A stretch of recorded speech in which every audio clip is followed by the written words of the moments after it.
Alright, I'm at it again. We got the polyethylene glycol. You can see that PEG 2000 is basically plastic chunks. The 200 and 400 molecular weight PEG are liquids, so I just dissolved it in water, clean water, 10%. There's my skin, looking pretty good after I pricked it with that pipette tip.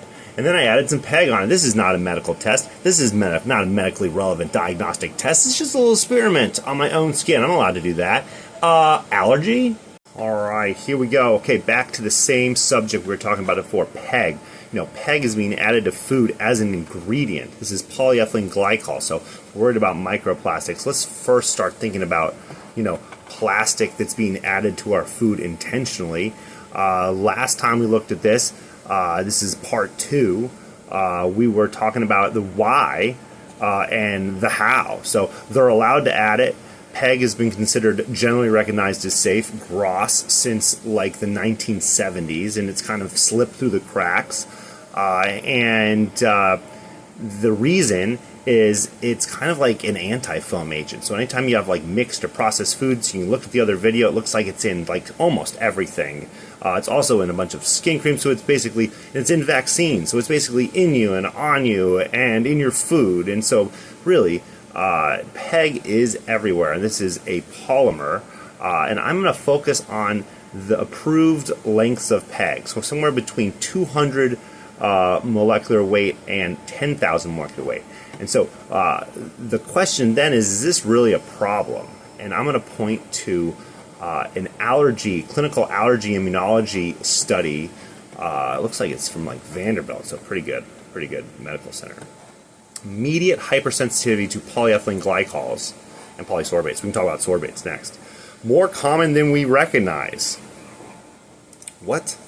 Okay, so they're doing a study. Go ahead and they're doing a skin prick test to see how results here. People have allergies to it. When you're in GROS safety studies, do they remove people with allergies from the study? So when they're trying to figure out if this is safe and they move to human studies, are they allowed to even keep in individuals with allergies when they're doing these safety assessments, or do they just remove these participants from the safety study?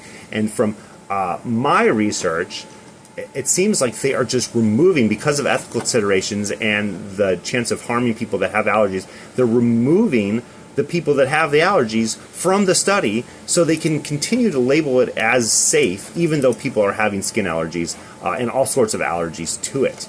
And so are allergic individuals removed? Yes. In human clinical trials, if GROS safety studies involve human participants, which is what you would do for a GROS safety study, individuals with known allergies to the substance from like a skin prick test would be removed to ensure their own safety. However, that would not be taken into account whether or not they approve it for safety.